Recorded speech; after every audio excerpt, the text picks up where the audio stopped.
Bismillahirrahmanirrahim. Assalamualaikum warahmatullahi wabarakatuh. Nama saya Dita Ferdian, NPM 2011030287. Saya dari Prodi Manajemen Pendidikan Islam kelas F. Nah, di sini saya akan menyampaikan sedikit materi tentang pertumbuhan peradaban Islam pada masa Bani Abbasiyah.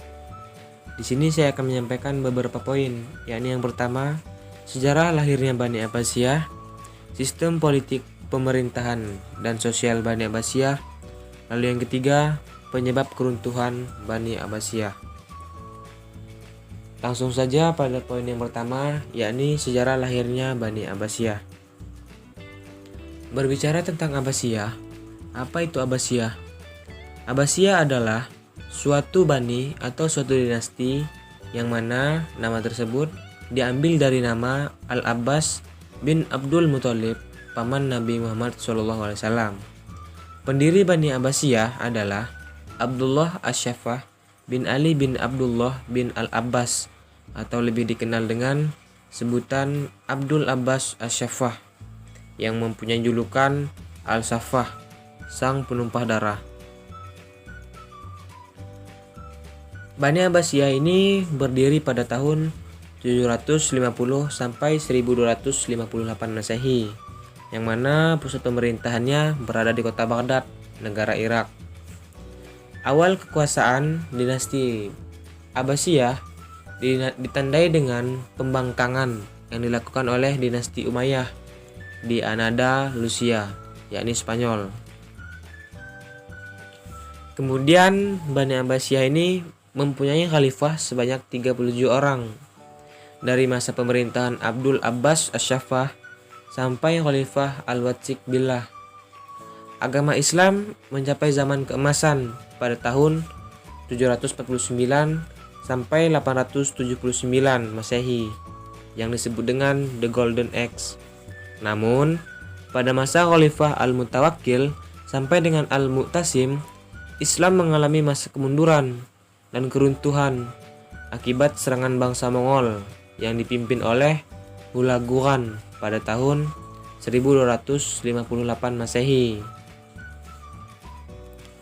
Lanjut pada poin yang kedua, yakni sistem politik, pemerintahan, dan sosial Bani Abbasiyah. Selama dinasti Abbasiyah ini berkuasa, pola pemerintahan yang diterapkan berbeda-beda sesuai dengan perubahan politik, sosial, dan budaya. Maka dari itu, para sejarawan biasanya membagi masa pemerintahan Bani Abbasiyah menjadi 5 periode, yakni periode yang pertama dimulai pada tahun 750 sampai 847 Masehi, yang disebut dengan pengaruh Persia pertama. Lalu yang kedua dimulai pada tahun 847 sampai 945 Masehi, yang disebut dengan pengaruh Turki pertama. Periode ketiga dimulai pada tahun 945 sampai 1055 Masehi, yang disebut dengan pengaruh Persia kedua. Lalu yang keempat dimulai pada tahun 1055 sampai 1194, yang disebut dengan pengaruh Turki kedua. Lalu yang terakhir, periode terakhir, ini kelima, dimulai pada tahun 1194 sampai 1258 Masehi. Nah, masa khalifah ini bebas dari pengaruh dinasti lain, tetapi kekuasaannya hanya efektif di sekitar kota Baghdad saja.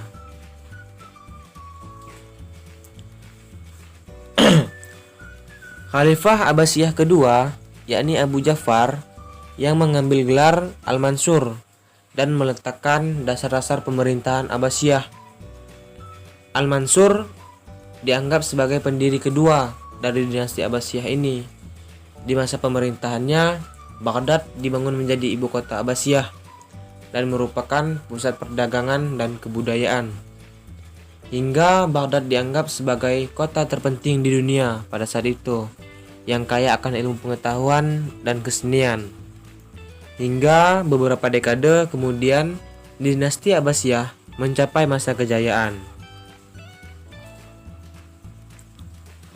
Lalu ada beberapa sistem politik yang dijalankan oleh Bani Abbasiyah, yaitu yang pertama, para khalifah tetap dari keturunan Arab murni, sedangkan pejabat lainnya diambil dari kaum Mawali.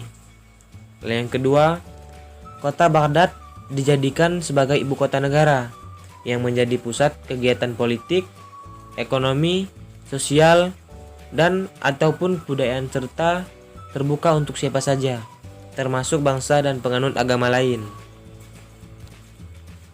Lalu yang ketiga, ilmu pengetahuan dianggap sebagai sesuatu yang mulia, yang penting, dan sesuatu yang harus dan perlu untuk dikembangkan. Dan yang terakhir, yang keempat, kebebasan berpikir dan hak asasi manusia. Lalu pada masa Bani Abbasiyah ini, sistem sosial adalah sambungan dari masa sebelumnya, yakni masa dinasti Umayyah. Akan tetapi pada masa ini terjadi beberapa perubahan yang sangat mencolok, yakni yang pertama, tampilnya kelompok Mawali dalam pemerintahan serta mendapatkan tempat yang sama dalam kedudukan sosial. Lalu yang kedua, kerajaan Islam Abbasiyah terdiri dari beberapa bangsa yang berbeda-beda, yakni yang pertama, Mesir, Syam, Arab, dan lain-lain. Lalu yang ketiga, perkawinan atau pernikahan campuran yang melahirkan darah campuran. Lalu yang keempat, yang terakhir, terjadinya pertukaran pendapat hingga muncul kebudayaan baru. Lalu lanjut pada poin yang tiga, yakni poin yang terakhir, penyebab keruntuhan Bani Abbasiyah. Meskipun Bani Abbasiyah begitu bercahaya dalam menjulang kesuksesan dalam hampir segala bidang, namun akhirnya ia pun mulai kaku dan akhirnya runtuh. Menurut beberapa literatur, ada beberapa sebab keruntuhan dinasti Abbasiyah, yakni yang pertama, faktor internal.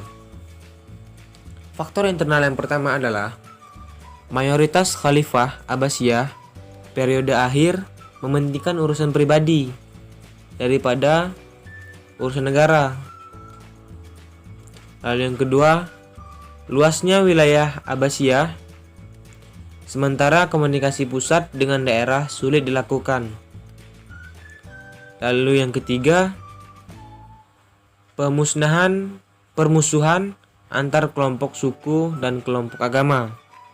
Dan yang terakhir, yang keempat, merajalelanya korupsi di kalangan pejabat kerajaan. Lalu faktor yang kedua, yakni faktor eksternal.